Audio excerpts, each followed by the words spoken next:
Φίλες και φίλοι, γεια σας, καλώς ήλθατε στο κανάλι μας. Σήμερα θα παρακολουθήσουμε μαζί τα υλικά και τη διαδικασία για να φτιάξουμε ένα υπέροχο, παραδοσιακό, μαμαδίστικο καλοκαιρινό πιάτο. Ντομάτες και πιπεριές γεμιστές.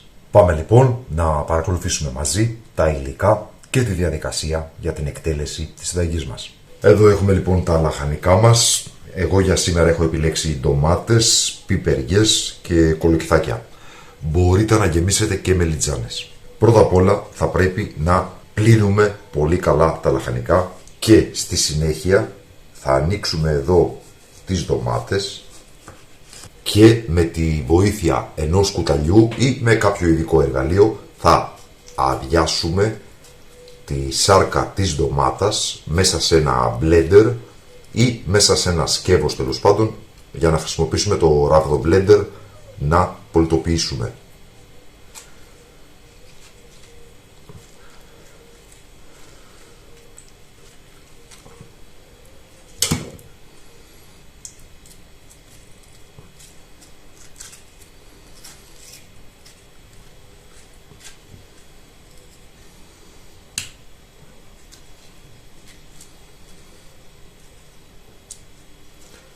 Τα λαχανικά που θα επιλέξουμε πρέπει να έχουν μεγάλο μέγεθος, δηλαδή οι ντομάτες αυτές και αυτοί είναι καλές, η πιπεριά αυτή είναι καλή, οι υπόλοιπες ντομάτες και πιπεριές είναι μικρές. Δυστυχώς δεν βρήκα μεγαλύτερες. Βλέπετε, άδειασε, θα βάλω πίσω το καπάκι της, θα την τοποθετήσω στο ταψί και θα συνεχίσω ακριβώς την ίδια διαδικασία με τις υπόλοιπες.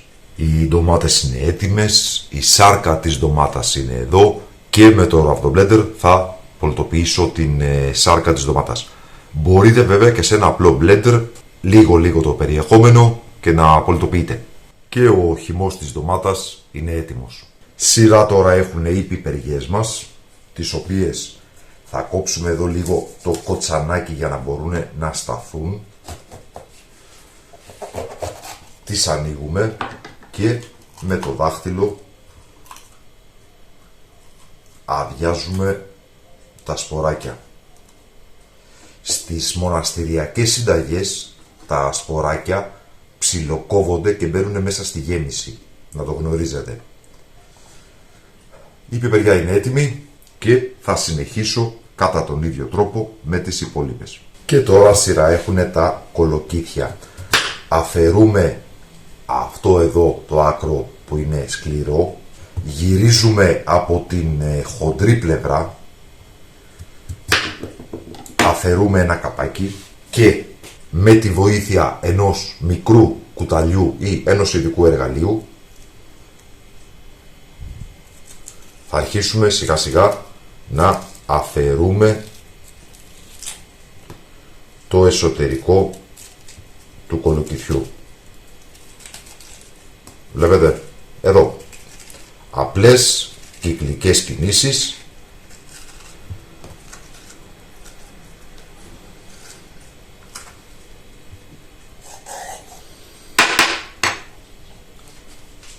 και το κολοκυθάκι μας είναι έτοιμο. Θα κρατήσουμε και το καπάκι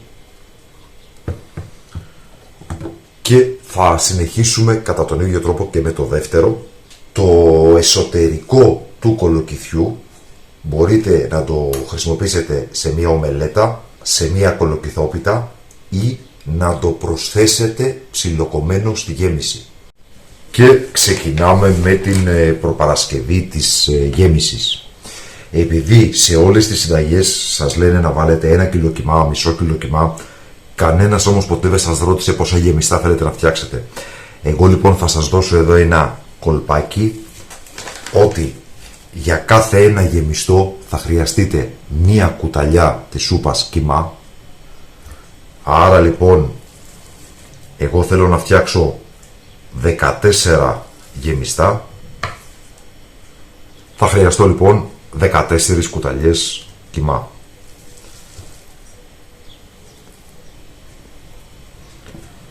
Το οποίο, όπως βλέπουμε, δεν ξέρω αν φαίνεται στη ζυγαριά, αντιστοιχεί σε 750 γραμμάρια κιμά.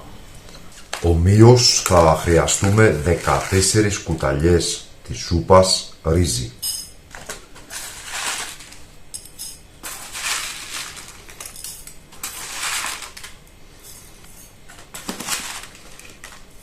Το οποίο μεταφράζεται, όπως βλέπετε, σε 250 γραμμάρια ρύζι για να γεμίσουμε 14 γεμιστά. Το ρύζι θα το πλύνουμε πάρα πολύ καλά και θα το στραγγίξουμε. Θα χρειαστούμε επίσης σπόρους από κουκουνάρι. Εγώ θα χρησιμοποιήσω περίπου στα 75 γραμμάρια.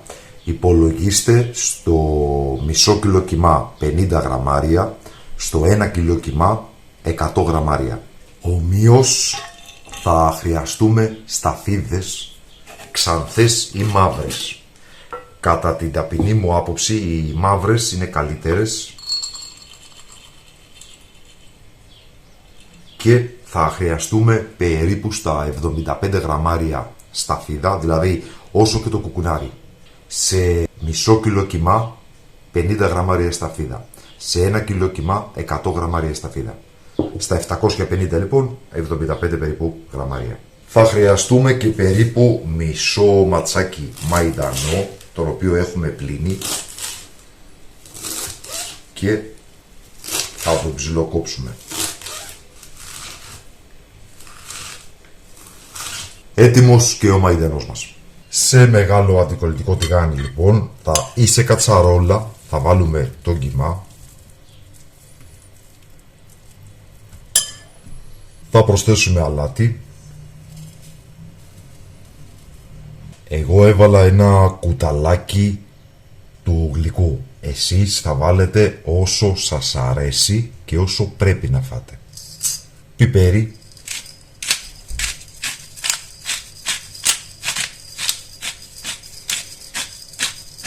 Δυόσμο φρέσκο ή ξερό. Εγώ θα χρησιμοποιήσω ξερό.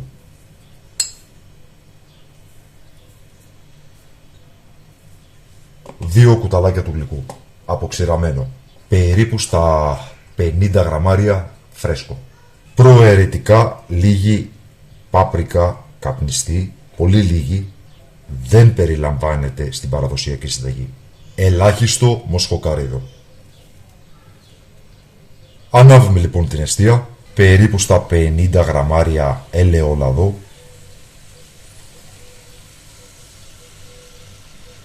Και θα τσιγαρίσουμε πάρα πολύ καλά τον κιμά.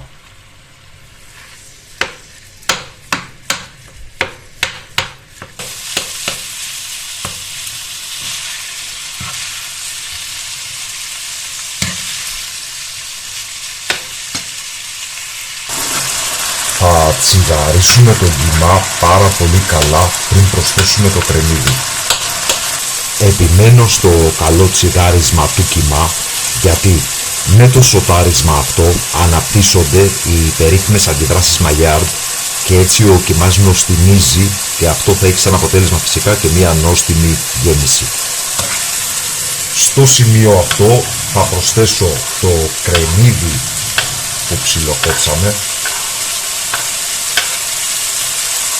και θα τσιγαρίσουμε πάρα πολύ καλά και το κρεμμυδάκι μας. Μην σας απασχολεί που το βλέπετε σε μεγάλα κομμάτια, θα διαλυθούν, είναι κομμένο, απλά δεν έχει χωρίσει ακόμα. Εννοείται φυσικά ότι το κρεμμύδι μπορείτε να το τρίψετε και στο blender. Το κρεμμύδι μας είναι έτοιμο. Θα προσθέσουμε το κουκουνάρι που ζυγίσαμε προηγουμένως και θα τσιγαρίσουμε για περίπου 1 λεπτό ώστε το κουκουνάρι να αναδείξει τα αρώματά του. Προαιρετικά θα προσθέσουμε ένα γκίμπο λαχανικών, το ρύζι το οποίο ζυγίσαμε προηγουμένως και έχουμε πλύνει, θα ανακατέψουμε.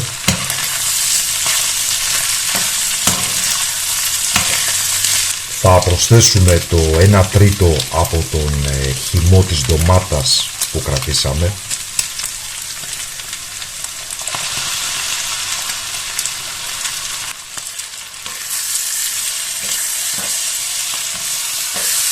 150 περίπου γραμμάρια νερό, τις σταφίδες που ζυγίσαμε προηγουμένως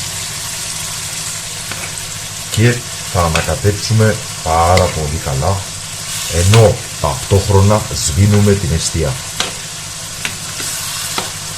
Δεν θα μαγειρέψουμε την γέμιση στο τηγάνι, μην ξεχνάμε ότι τα γεμιστά θα ψηθούν στο φούρνο. Θα προσθέσουμε φυσικά και τον μαϊντανό που ψιλοκόψαμε.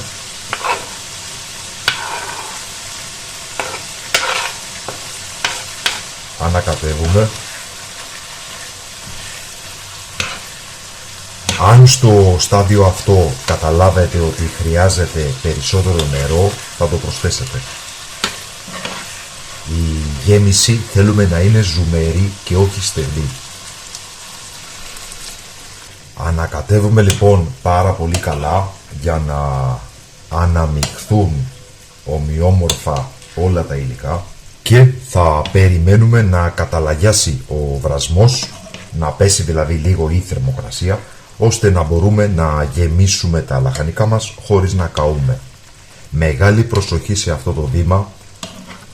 Πολλοί κόσμος, πολλές νοικοκυρές κυρίως μου λένε ότι καίγονται κατά τη διάρκεια που γεμίζουν τα λαχανικά. Μα είναι φυσιολογικό. Αν πάτε να γεμίσετε τώρα τα λαχανικά θα καείτε βεβαίως. Θα τα αφήσετε λίγο να πέσει η θερμοκρασία. Για τις ανάγκες του γυρίσματος μεταφέραμε τη γέμιση σε ένα γυάλινο σκεύος. Εσείς δεν χρειάζεται να το κάνετε, εννοείται δεν θα λερώσετε σκεύος. Γεμίζετε απευθείας από το τηγάνι σας. Και αυτό το οποίο θα κάνουμε τώρα είναι να ισομοιράσουμε τη γέμιση ξεκινώντας από μία κουταλιά σε κάθε λαχανικό.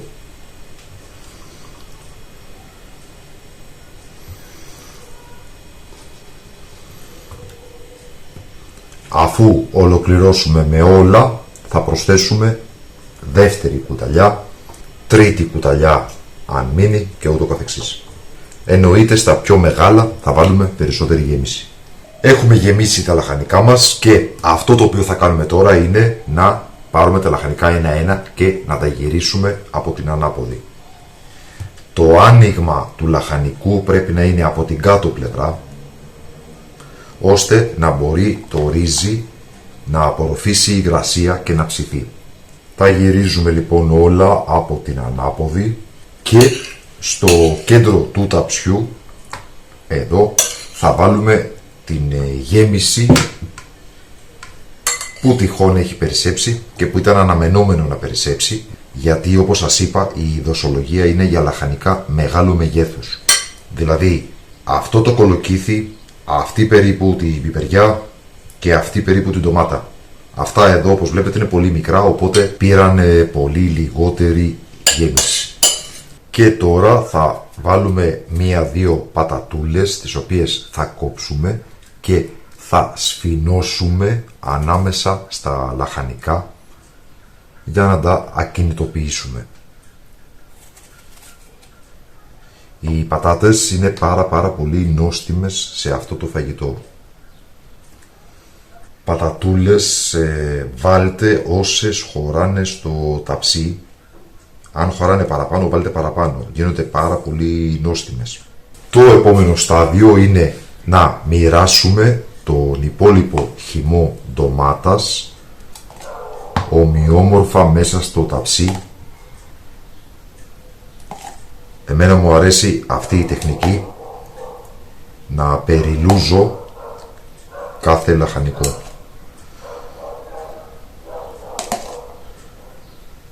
Και όπου έχετε βάλει σκέτη γέμιση και εκεί θα βάλετε ντοματούλα για να νοστιμήσει. Έπειτα θα χρειαστούμε περίπου στα 150 με 200 γραμμάρια ελαιόλαδο και θα περιχύσουμε από πάνω κάθε λαχανικό. Θα βάλουμε στις πατάτες αλλά και πάνω από κάθε λαχανικό αλάτι.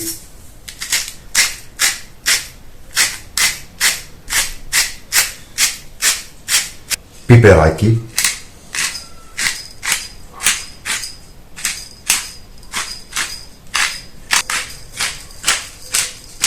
και από πολύ λίγη τριμμένη φρυγανιά πάνω από κάθε λαχανικό. Τέλος θα προσθέσουμε λίγο νερό,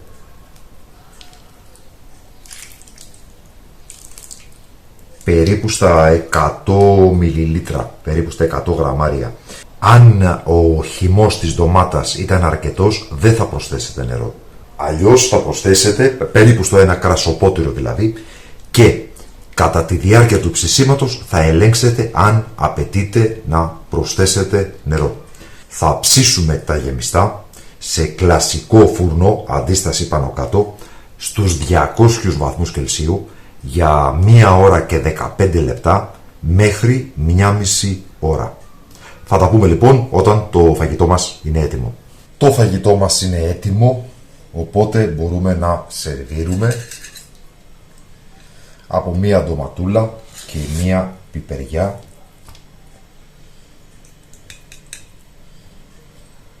Στην κάθε μερίδα. Θα βάλω και λίγη από την έξτρα γέμιση που ήταν χύμα στο ταψί και που είναι το κομμάτι που μου αρέσει και περισσότερο. Να βάλουμε και 2-3 πατατούλες και τα γεμιστά μας είναι έτοιμα.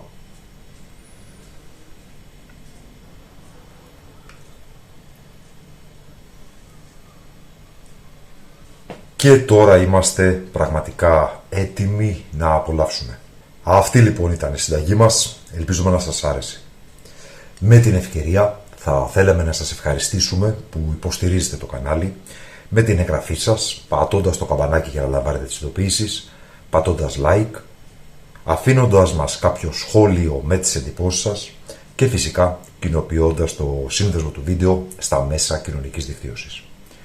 Σας ευχαριστούμε που μας παρακολουθήσατε. Καλή συνέχεια, να είστε όλοι καλά.